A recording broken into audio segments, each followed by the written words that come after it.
Bonjour à tous et bienvenue dans cette nouvelle vidéo. Aujourd'hui au menu, les pires adaptations cinématographiques, les pires adaptations ciné de jeux vidéo.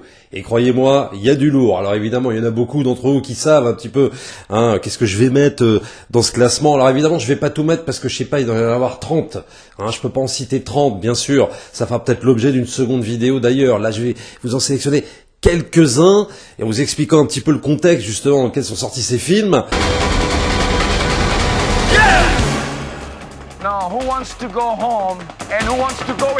Mais avant, je remercie le partenaire de cette vidéo car aujourd'hui je vais vous présenter un jeu sur portable qui s'appelle Movie Business. Alors Movie Business, c'est tout simplement un jeu de gestion de studio de cinéma qui va vous inviter à revivre ou à réécrire la grande histoire du cinéma de 1927 à nos jours, carrément. Alors Movie Business, c'est un jeu exclusivement disponible sur iOS, donc iPhone et iPad, et chose importante, qui ne contient ni publicité ni achat intégré, contrairement à beaucoup d'autres jeux sur mobile, et il est disponible donc sur l'Apple Store pour seulement 3,99 €. Alors Movie Business, en quoi ça consiste? En gros, tu as la tête d'un gros studio de cinéma que tu dois développer. Donc en gros, le jeu commence, tu dois être comme un producteur, c'est-à-dire en gros choisir le nom de ton film, tu dois choisir le genre, tu dois choisir donc le sujet, l'environnement, tu as le choix entre plusieurs évidemment possibilités, par exemple de genre, romance, science-fiction, tu peux miser évidemment sur l'humour, sur l'émotion, sur l'action, donc tout ça est évidemment super complet. Et en gros le truc c'est que tu dois recruter, comme n'importe quel producteur, le scénariste, le réalisateur, les acteurs. Et surtout, tu as un budget alloué. Et ce budget, tu dois le répartir entre plusieurs critères. C'est-à-dire, par exemple, les décors, les effets spéciaux, les costumes, la musique, etc. Et en gros, l'idée, c'est que tu dois prendre les bonnes décisions parce que si tu prends pas les bonnes décisions, ça aura un impact. Ton film sera bon ou carrément mal écrit ou mal réalisé. Et tu as 5 phases. Tu as l'initialisation, tu as la pré-prod, tu as la production, le développement, la post-production et tu as même l'idée de la campagne marketing. Parce que ton film, va falloir que tu le vendes. Quand tu commences le jeu, une fois que tu as donné le titre, le sujet, etc., il va falloir que tu choisisses, donc comme je disais avant, les scénaristes et réalisateurs. Et pour ce faire, tu as toute une liste en fait de scénaristes et de réalisateurs que tu dois sélectionner selon des critères. C'est-à-dire combien ils coûtent, parce qu'il va falloir que tu les payes, est-ce qu'ils sont créatifs, est-ce qu'ils sont novices, ou alors ce sont des scénaristes ou réalisateurs confirmés. Alors il y a beaucoup de chiffres, mais en vérité c'est très simple. Une fois que tu as commencé ta création du premier film, en fait c'est super simple. C'est-à-dire que tu regardes, tu as tout un tableau en fait tu peux faire défiler, et tu regardes les critères, etc. Donc tout ça est très ludique et c'est très très simple. Et en gros donc l'idée de Movie Business, c'est que plus tu vas sortir de films, plus en gros ça te rapporte de l'argent et plus tu vas développer ton studio. Car évidemment tu vas être en concurrence avec d'autres studios. Alors ce qui est assez sympa, c'est qu'une fois que tu as par exemple sorti ton premier film, tu vas avoir les critiques qui vont tomber. Alors ça c'est assez drôle parce que en fait il n'y a pas un truc automatique, c'est-à-dire qu'en fait le jeu se cale sur une combinaison de choix que tu as fait, selon le budget que tu as alloué au scénariste, selon le budget que tu as alloué au costume, au décor, etc., même au réalisateur, ça va te donner le résultat critique. Et parfois, par exemple, ça va t'indiquer que le scénario n'est pas bon, mais que la réalisation est passable, tu vois. Donc c'est sympa. Donc tu vas avoir tout un tas de critiques à prendre en compte, qui vont en fait définir ton premier film. Et ensuite, tu vas même être sélectionné donc aux Oscars. Et donc là, tu vas être en compétition avec les autres films. Enfin, ton studio en fait va être en compétition avec les autres studios et tu vas avoir un classement. Et en gros, le but, c'est de développer ce classement. C'est-à-dire, par exemple, si tu es classé 50e à la suite de la cérémonie des Oscars et que Universal est premier, toi, ton but, c'est de devenir premier, quoi. C'est-à-dire, en gros, de vraiment bien développer ton studio. Donc, la tâche est assez ardue car, je te le redis, tu as un budget alloué. Et ce budget, il faut bien le répartir. Moi, par exemple, quand j'ai commencé les premières parties, je dépensais plus d'argent que le film n'a rapporté. Donc, clairement, c'était pas bon. Donc, j'ai essayé de rectifier le tir sur le deuxième film. Donc, tout ça se passe de manière très ludique, c'est très intuitif, même très simple. Et évidemment, ce genre de jeu, c'est super addictif. Tu te rends compte que tu peux y passer évidemment des heures. Voilà, parce que tu te dis, il faut absolument que j'augmente que je fasse progresser mon studio, que je fasse de meilleurs films, etc., etc. Donc tu peux associer des genres différents, des réalisateurs que tu avais engagés auparavant, tu peux soit les réengager, soit les virer. Il y a des fois des notifications qui s'affichent en te disant tel scénariste a telle exigence, etc. Pour mieux travailler, tu décides de lui allouer du budget ou pas par rapport à ça. Donc c'est assez complet quand même, c'est assez riche, mais c'est très simple. C'est-à-dire que chaque film produit se fait de manière, je te le redis encore, de façon très intuitive, très ludique. Donc vraiment, il n'y a rien de compliqué. Je le redis, c'est disponible uniquement sur iOS, iPhone et iPad. Je vous mets là, évidemment, le lien dans la description pour que vous puissiez vous y rendre. Et le jeu ne coûte que 3,99 € sans publicité ni achat intégré. Alors maintenant, on revient donc aux pires adaptations ciné de jeux vidéo. On commence évidemment par le premier, je crois celui que je déteste le plus, Street Fighter, sorti en 1994 avec Jean-Claude Van Damme dans le rôle titre. Il y a même Kylie Minogue, il y a Raoul Julia. En fait, un gros casting quand même dans ce film. Bon, même si Jean-Claude Van Damme, c'est vrai que ça a jamais été un acteur remarquable, mais quand même, à l'époque, je peux te dire, en 94, Jean-Claude Van Damme, il avait une cote, mais genre comme as, quoi. Et le truc, c'est que surtout, nous, passionnés de jeux vidéo à l'époque, on traînait dans les bornes d'arcade, on avait la Mega Drive, on avait je crois que c'était la Super Nintendo, il y avait le Street Fighter 2 qui était sorti. Je peux te dire que l'annonce de ce film nous rendait complètement dingue. On se disait putain, un film Street Fighter, mais c'est complètement fou. Et on va voir le film en salle, et là, la débandade, la douche froide, le film c'est même plus un nanar à ce niveau-là, c'est vraiment un navet, quoi. Mais véritablement un navet. Tu le revois maintenant, tu dis, mais c'est pas possible que ce film ait vu le jour. Et pourtant, il faut quand même signaler Steven E. de Souza. Et ça a son importance, car Steven E. de Souza, bon, c'est un piètre réalisateur, bien sûr, puisque c'est lui qui a écrit et réalisé ce film. Mais attention, si je te balance son CV en tant que scénariste, tu vas faire mais c'est pas possible, c'est pas le même mec. Eh ben si, pourtant. Donc en 82, il signe quand même le scénario du premier 48 heures. Il doit signer par exemple le scénario de Commando. Alors évidemment, c'est pas des chefs-d'œuvre du 7e art, mais c'est quand même des scénarios assez bien construits, je trouve quand même. Bon, Commando, c'est une grosse pantalonnade, mais c'est rigolo. Jumping Jack Flash avec Whoopi Goldberg. Running Man que j'aime beaucoup, que j'ai défendu dans une vidéo précédente. Attention, on atteint des sommets là. Piège de cristal, s'il te plaît. Bon, Hudson Hawk, bon allez, on peut passer. Il y a quand même aussi 58 minutes pour vivre. Alors, il a été aussi en co-scénariste, attention, mais quand même, il a été associé quand même à des films qui sont restés limite pour certains presque des chefs-d'œuvre, tu vois. Bon, après ça se gâte un peu, hein. La famille Pierre à Feu, Flic de Beverly Hills 3, ça devient un petit peu compliqué. Donc évidemment, le fameux Street Fighter, Judge Dredd que moi j'aime bien quand même. J'en avais parlé aussi dans une vidéo consacrée à Stallone, mais bon, Piège à Hong Kong et tout ça. Bon, là après, ça devient très dur. Mais si on revient évidemment à ce Street Fighter, l'ultime combat, bon évidemment grosse déception parce qu'en fait tu te dis, quand tu regardes le film, toi en tant que fan du jeu vidéo, tu te dis ouais en fait donc c'est un film d'action, en fait c'est pas vraiment un film de combat. En fait, c'est quoi ce film? Eh bien, Steven E. de Souza dit dans une interview qu'il avoue ne pas voulu avoir fait un film classique d'arts martiaux, mais plutôt un mélange de Star Wars, de James Bond et un film de guerre. Et alors en fait, quand tu vois le film, c'est ni Star Wars, ni James Bond, ni un film de guerre. En fait, ça ne ressemble à rien du tout. C'est-à-dire ce film, honnêtement, ne ressemble à rien. Autant il y a des films, c'est vrai, tu peux te dire, bon bah ouais, ok, c'est un peu pompé de ça, c'est un peu un mélange de ci, c'est un peu un hommage de ça, etc. Là, tu sais pas, mais tu ne sais pas ce que veut raconter Steven E. de Souza dans son film. C'est-à-dire que tu ne sais pas dans quelle direction il veut aller. Il veut tout faire. Alors oui, effectivement, il veut tout faire. Mais il veut tout faire, mais il fait rien. Alors t'as à peine quoi, 2-3 combats, mais genre super mal chorégraphiés, c'est genre abusé, quoi. Vraiment, tu te dis, oh là là. On n'est pas encore à l'ère, si tu veux, Yen Wu-Ping qui va s'occuper des chorégraphies sur un Matrix qui arrivera évidemment 5 ans plus tard. On n'y est pas encore là. Tu sens que Hollywood veut faire des films d'arts martiaux, ça marche pas, quoi. C'est pas possible. Vraiment, les combats sont pourris. Le point de vue adopté. Mais vraiment, le point de vue adopté, je crois que c'est le pire. Parce qu'en fait, le point de vue adopté, enfin en tout cas, l'acteur, enfin le personnage qui va ressortir de ce Street Fighter, c'est évidemment Guile, ou je sais pas comment on l'appelle. et pour moi qui est toujours été le personnage le moins intéressant quand tu joues à Street Fighter. Alors peut-être que ça a évolué avec les opus 4, 5, 6, j'en sais rien, parce que j'ai pas suivi, si tu veux, la saga de près, bien que j'ai joué au dernier, là c'est quand même assez impressionnant en termes de combat, mais Guile, ça n'a jamais été, si tu veux, mon préféré, quoi. J'ai jamais été là, oh là, je veux absolument prendre Guile comme personnage. Moi, ça a toujours été, je sais pas, Ken, Ryu, Chun-Li, ou voire même Camille. Je la trouve même plus sympa à manier que Guile, quoi. Et honnêtement, c'est pas très bandant, quoi.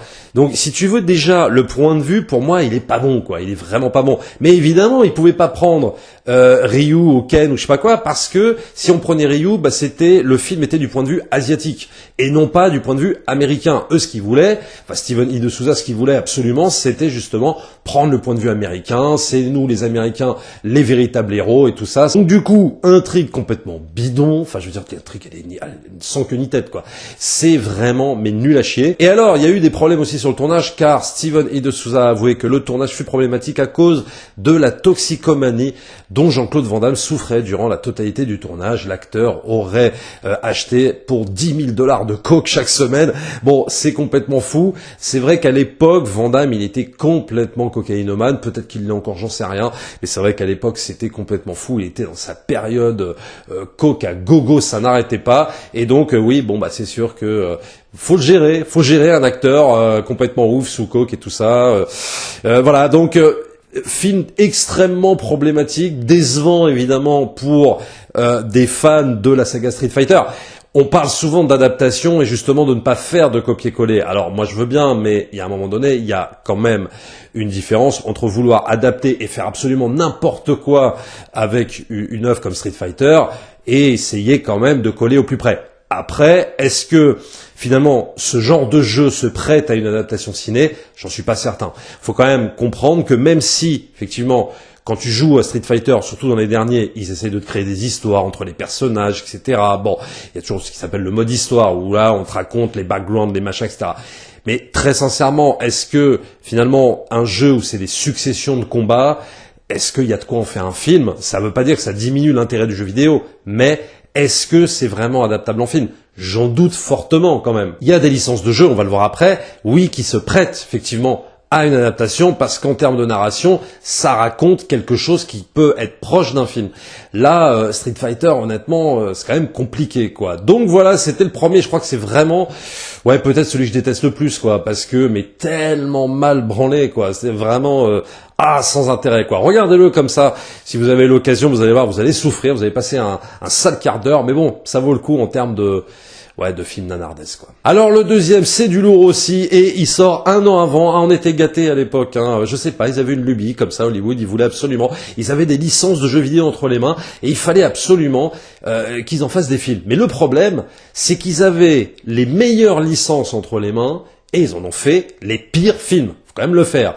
Donc le deuxième de cette sélection, c'est évidemment Super Mario Bros, sorti donc en 93, réalisé par Rocky Morton et Annabelle Jankel. Alors eux, ce sont des réalisateurs de base un peu de pub, de téléfilms, de séries télé. C'est pas le problème que ce soit des réalisateurs de pub, parce que il y a des réalisateurs de pub qui sont très très bons, genre Zack Snyder et tout ça. Mais c'est juste que là, tu te dis, ok, ils les ont pris eux, mais c'est pas tant finalement eux le problème, c'est le scénario. Et là, le scénario, tu comprends pas. Et pourtant, si tu regardes bien le début du film, si tu regardes bien le pitch en fait de ce Super Mario en 93, eh ben tu te rends compte que c'est quasiment la même chose que l'excellent film d'animation qu'on a eu cette année, donc Super Mario Bros le film, sorti en anime. Et ouais, attention, pitch de départ. Les frères Mario et Luigi sont deux plombiers italo-américains de Brooklyn. Pareil que dans le film d'animation sorti cette année. Ils se retrouvent transportés dans une autre dimension où ils doivent affronter le roi Koopa, dictateur d'un peuple constitué de dinosaures ayant évolué en humains. Sauf que dans le film d'animation, c'est Bowser et c'est pas Koopa. Koopa a enlevé Daisy. Donc Daisy, c'est le nom pour la princesse Peach, normalement. Jeune paléontologue qui détient une pierre possédant un pouvoir mystérieux. Et là, c'est la folie. C'est-à-dire que Le film, donc, part exactement, enfin, le film d'animation part exactement dans le même délire, hein, voilà, plombier de Brooklyn, italo-américain, on doit accomplir notre destin, etc., blablabla, et on se retrouve évidemment dans le monde des champignons. Sauf que là, où le film d'animation marque des points, c'est que, le film se déroule dans le monde du jeu vidéo. C'est-à-dire qu'on connaît. Là, ils ont fait, non, on va pas faire comme ça, on va prendre les spectateurs à rebrousse-poil, on va pas donner ce que les spectateurs attendent, on va prendre finalement le monde des champignons, mais on va le mettre en mode cyberpunk, monde super sombre, avec des éléments du jeu. Mais qu'est-ce que c'est raté, quoi. Les décors, kitsch, mais genre pour moi c'est irregardable, je me souviens. Déjà c'était irregardable à l'époque, il faut bien comprendre ça. Moi je le vois en salle le film. J'étais comme un fou, pareil, hein, Super Mario, on me vendait Super Mario Bros au ciné, nous on était comme des dingues. Et à l'époque, il faut bien comprendre qu'on pouvait pas se rendre compte du désastre parce qu'on n'avait pas accès aux trailers comme ça. Maintenant, t'as accès aux trailers sur YouTube, tu regardes, machin, tu te dis bon, ça va être bidon, ça va être bien, etc. À l'époque, on n'avait rien. On avait peut-être une bande-annonce quand on allait voir le film d'avant, si tu veux, le film de l'année d'avant, et c'est tout. Mais si t'avais loupé l'unique trailer qui a été diffusé dans ce film, tu ne le voyais pas. Et puis surtout qu'en France, il n'y avait pas de trailer à la télévision. Maintenant, ça se fait, mais ça a mis beaucoup de temps à se mettre en place. Aux États-Unis, oui, c'était le cas, mais pas en France. Et donc, du coup, on n'avait pas accès à tout ça. Il n'y avait pas Internet à l'époque. Donc, en fait, nous, on y allait un peu les yeux fermés, quoi. Et puis, on pouvait acheter aussi la presse spécialisée qui en parlait, mais des fois, ils n'avaient pas accès au film et tout. C'était très, très compliqué. Donc, toi, tu déboules dans la salle, tu sais absolument pas ce qui t'attend. Voilà. Et donc là, grosse douche froide, bien évidemment, parce que tu te rends compte que ça ne respecte absolument pas voilà, la matrice du jeu, c'est-à-dire en tout cas l'univers visuel, ça ne respecte absolument pas ça, c'est-à-dire que c'est deux réalisateurs qui ont voulu faire les malins et proposer autre chose, c'est-à-dire ces mutations en dinosaures et tout. Pourtant, t'as du lourd au casting, t'as Bob Hoskins, quand même, t'as John Leguizamo, t'as Dennis Hopper, mais je veux dire, t'as quand même un casting de fou pour un nanar, mais un des pires nanars de l'histoire du cinéma. Je veux dire, c'est catastrophique à ce niveau-là. Donc évidemment, le film est un échec critique. Les critiques et le public reprocheront le scénario trop léger. Bon, et encore, c'est même pas le problème du scénario trop léger. Je veux dire, dans le Super Mario qu'on a eu cette année, le scénario est très léger, mais c'est pas ça le problème. Mais c'est surtout le manque de fidélité par rapport au jeu vidéo original. Les situations complètement cons, les dialogues bidons, l'humour qui tombe à plat. 15% sur Rotten quand même ce film. Hein. Par exemple, dans les changements, à l'origine, les créatures à l'apparence de champignons, ce sont ici des humanoïdes dont la tête a été voilà, évoluée jusqu'à ce qu'elle prenne un aspect reptilien. Mais qu'est-ce que c'est que cette idée de scénar, quoi? Pourquoi vous avez changé ça? Et puis à la limite, si vous n'étiez pas capable de faire effectivement, de recréer le monde des champignons comme dans le jeu, fallait pas le faire. Mais moi, je crois qu'ils pouvaient le faire. C'est-à-dire que avec les moyens de l'époque, ils pouvaient très bien le faire. Est-ce que ça aurait été kitsch ou pas? Je n'en sais rien. Mais là, ils ont voulu faire un truc, je sais pas moi, la Dark City, un truc, mais tu te dis, mais quel est le rapport avec Super Mario en fait? Et vraiment, tu te demandes ce qu'ils ont fumé avant, quoi. C'est pas possible. Donc évidemment, Super Mario Bros, ça fait partie de ces films qui est une véritable, qui est une catastrophe industrielle en termes d'adaptation de jeux vidéo, alors qu'ils ont de l'or entre les mains. C'est quand même fou. Super Mario, t'arrives à faire une dope pareille. Donc voilà, Super Mario Bros, le film sorti en 93, deuxième film de cette sélection. Troisième film de cette sélection, Tomb Raider, réalisé par Simon West. Alors là, c'est pas la même chose que pour Super Mario, parce que là, on avait accès quand même. Attention, on est en 2001, Internet a explosé, commence tranquillement à exploser, et là, attention, on a accès au trailer. On a accès à plusieurs choses. On a accès aux pages web du film et tout ça. Et on se prend à rêver. Parce que c'est vrai que Tomb Raider, 2 ans avant, on avait la PlayStation 1 et on tombe amoureux, évidemment, de Lara Croft et du jeu vidéo Tomb Raider, qui ressemblait réellement à un Indiana Jones version féminin. Je parle bien du premier. Et là, on se dit, putain, on va peut-être avoir une adaptation du premier. Et là, pour moi, douche froide totale. Pourtant, Simon West à la réal, et Simon West, j'ai rien contre lui, parce que, bon, voilà, c'est quand même le mec qui réalise Les Ailes de l'Enfer, il a fait quelques films d'action quand même assez efficaces, c'est quand même pas un manche par rapport à ça. Mais la déception, parce que pour moi, ce film, Tomb Raider, ce premier film, ne respecte absolument rien du premier opus sur PlayStation. À part peut-être, oui, et c'est là où on s'est un peu fait avoir, sur un trailer assez bien monté d'ailleurs, mais peut-être aussi sur la plastique d'Angelina Jolie. C'est-à-dire qu'Angelina Jolie, pour moi, elle correspondait très bien à Lara Croft, même si effectivement ils avaient casté des filles à l'époque, ou en disant regardez, elle ferait une très bonne Lara Croft, etc. Mais c'est vrai que le casting par rapport, enfin Angelina Jolie en plus, c'était vraiment une actrice qui émergeait totalement. Honnêtement, on se disait ouais, pourquoi pas, ça peut le faire. Honnêtement, j'y crois, pas de souci. Et moi, je suis prêt à aller voir le film. Tu vas voir le film, déception, douche froide parce qu'évidemment on ne retrouve rien du premier opus. J'ai eu l'impression dans ce film, enfin dans ce premier opus, de voir un James Bond. Voilà, de voir plus un film d'action que un film où ce serait une archéologue, où ce serait quelqu'un qui va faire des tombes, etc. dans les dans les souterrains, dans les tombes, dans les machins. Je n'ai rien vu de tout ça, mais rien, absolument rien. Enfin, je vois 2 séquences quoi, mais vraiment, et le reste pour moi c'est de l'action, des fusillades, des courses-poursuites à la con qu'on a vu dans je ne sais combien de films d'avant, alors que là c'était l'occasion justement de se démarquer. Bon alors par contre on voyage, hein, le Cambodge, Venise, la Sibérie, etc. Alors c'est ce que je dis, est-ce qu'on est, tu me diras Indiana Jones ça voyage aussi, mais est-ce qu'on est dans un véritable James Bond ou alors est-ce qu'on veut nous faire un véritable film d'aventure? C'est un peu le syndrome du dernier Indiana Jones, le cadran de la destinée là. C'est un peu pareil. Pour moi, James Mangold, il a plus fait un film d'action qu'un film d'aventure. Bah là, c'est exactement la même chose. Donc en fait, on se retrouve avec, pareil encore, une adaptation, si tu veux, d'un super jeu vidéo, un jeu qui va véritablement marquer, lui aussi, à sa façon, l'univers vidéoludique, et ils en font de la merde. C'est-à-dire qu'ils en font un truc où tu te retrouves avec un énième film d'action. Et là, tu te dis, bah non, mais c'est pas ça que je veux, moi. Non, je veux comme le premier jeu. Je veux l'avoir exploré des tombeaux à la Indiana Jones. Je veux l'avoir tombé dans des pièges. Je veux l'avoir, je sais pas. Enfin, débrouillez-vous pour me faire un vrai film d'aventure, quoi. Faites-moi un Temple Maudit bis si vous voulez. Tant pis, on le comparera au Temple Maudit, mais au moins faites-moi ça. Mais non, même pas. On n'a même pas ça. Alors reste évidemment, alors il y a Daniel Craig, c'est marrant puisqu'on parle de James Bond. Il y a son père Angelina Jolie, donc John Voight. Mais tout ça, ça suffit pas, quoi. Les méchants sont à 2 francs, enfin, le scénario est bidon. Donc, honnêtement, voilà, pour moi, une des pires adaptations. C'est-à-dire que c'est pas nanardesque, si tu veux, comme un Street Fighter ou comme un Super Mario 93, là. On est d'accord. C'est pas aussi mauvais cinématographiquement parlant, bien sûr. Mais pourquoi je le mets dans ce classement? Parce que c'est une déception totale quand on trahit à ce point-là le matériel original. Moi, je suis obligé de le mettre dans cette vidéo. Je peux pas faire autrement. Et oui, c'est pas le pire cinématographiquement.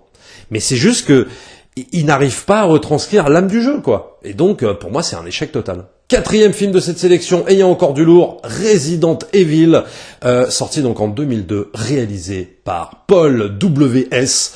Anderson. Ah, il est bon, lui.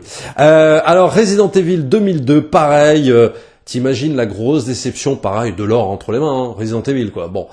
Je peux pas te faire un dessin, quoi. Surtout le premier qui était sorti, si je dis pas de bêtises, je crois en 99 ou dans les années 2000. Enfin, voilà, en tout cas dans ces années-là. Et pareil que Tomb Raider, quoi. On l'a saigné dans tous les sens. C'était complètement nouveau à l'époque. Cette histoire où il fallait arpenter un manoir avec des zombies partout et avec un côté enquête. En tout cas, ça faisait rêver en termes d'adaptation ciné. Il y avait vraiment de quoi faire. Et là, il se foire totalement, Paul W.S. Anderson. Et c'est très rageant car il avait écrit un premier script, notamment intitulé Undead, qui était très proche du jeu. Le script final donc de Paul Anderson s'éloigne cependant des éléments et des personnages du jeu vidéo. Il justifie ses choix en voulant surprendre également les fans du jeu. Donc il n'utilise pas par exemple Jill Valentine, tu vois. Bon. Et il explique, bon, il a pas tort. Il dit tous savent déjà qu'elle ne va pas mourir puisqu'elle revient dans les autres épisodes du jeu. Alors très bien. C'était pas la peine de prendre Jill Valentine ou d'autres personnages de la saga Resident Evil. À ce moment-là, tu prends un nouveau personnage, mais tu le mets dans un contexte, enfin dans le contexte du premier jeu. Ça aurait été malin. Non, là on s'éloigne carrément, mais on est à milieu du premier jeu vidéo. Et ça laisse d'autant plus rêveur que George Romero, donc réalisateur de Zombies, de La Nuit des Morts Vivants, je vais pas revenir sur George Romero devait réaliser le film. Il était pressenti, il était dessus, parce qu'il avait adoré le premier jeu, etc. Et alors le truc, c'est que son script se base sur le premier jeu Resident Evil. Et il inclut les personnages du jeu. Alors lui, il y avait carrément Chris Redfield et Jill Valentine, ce sont les personnages principaux. Il y avait même une espèce de love story qui se tissait entre les deux. George Romero explique qu'il a écrit au moins 5 ou 6 ébauches de script. Toutes refusées. Mais le problème des scripts de Romero, c'est que, enfin ça c'est le chargé de prod qui dit ça, il dit que en gros ils ont été rejetés tout simplement parce que ces scripts s'apparentaient à du PG, pas 13, mais je sais plus 16 ou 17. C'est-à-dire que les films auraient été interdits aux moins de 17 ans, aux moins de 18 ans, je sais pas quoi, parce qu'évidemment trop violent, trop explicite, et donc, ça pouvait pas le faire. Il fallait rameuter un maximum de gens en salle. Et donc voilà pourquoi George Romero a été complètement évincé du projet, parce que lui, effectivement, George Romero, il fait pas dans la demi-mesure. Quand il fait un film de zombies, bon, c'est clair, c'est très violent, mais il fallait ça. Parce que de toute façon, le jeu Resident Evil, il était violent. Il était gore. Alors, il s'agissait pas de faire un truc complètement gore, mais on pouvait faire un peu de violence tout en se rapprochant complètement du jeu vidéo. C'était possible. Mais non, ils ont choisi le truc inverse. Ils ont choisi finalement l'idée plus d'un film d'action que d'un film à enquête dans un manoir où on rencontre des zombies, quoi. Donc du coup, tu retrouves jamais l'ambiance glauque, morbide, dégueulasse. Oui, tu vas avoir quelques effets horrifiques vite fait, parce qu'ils savent que le film s'appelle Resident Evil et qu'ils peuvent pas à ce point-là trahir les fans. Mais je veux dire, sinon c'est vraiment très très léger. Pour moi, c'est un film d'action, quoi. Mais ni plus ni moins. Il y a aucun suspense, c'est mal foutu. Mila Jovovich, moi je veux bien Mila Jovovich, mais pour moi, Mila Jovovich, elle est bien que chez Luc Besson. Elle est bien, elle est dirigée parfaitement chez Luc Besson quand c'est le 5e élément ou Jeanne d'Arc.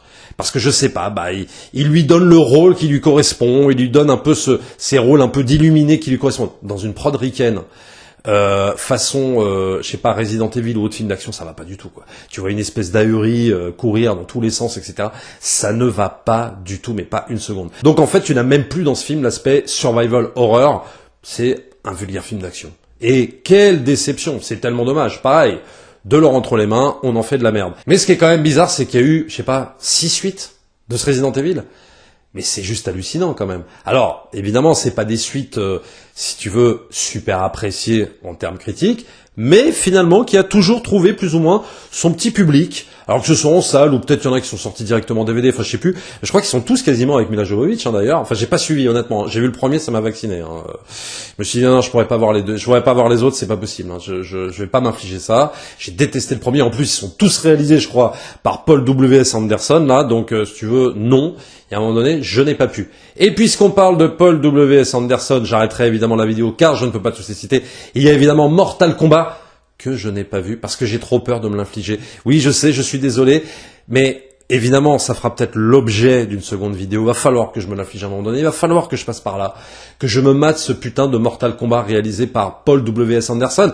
C'est d'autant plus intéressant que tu as d'un côté des gens, évidemment, qui trouvent que c'est bidon et d'autres qui défendent le film. Alors ça, c'est très curieux. Donc il va falloir que je me fasse mon avis quand même, basé évidemment sur la fameuse licence vidéoludique, mais ça, voilà, ça fera peut-être l'objet d'une prochaine vidéo. Je remercie à nouveau le partenaire de cette vidéo, donc le jeu Movie Business que vous pouvez acheter donc sur l'Apple Store pour seulement 3,99 €. Foncez si vous êtes passionné de cinéma et de jeux de gestion, un jeu super addictif, et je le redis, sans publicité ni achat intégré, c'est important. Foncez! Abonnez-vous à la chaîne si ce n'est pas encore fait, likez, partagez comme d'habitude, et on se retrouve très très vite pour une prochaine vidéo. Ciao.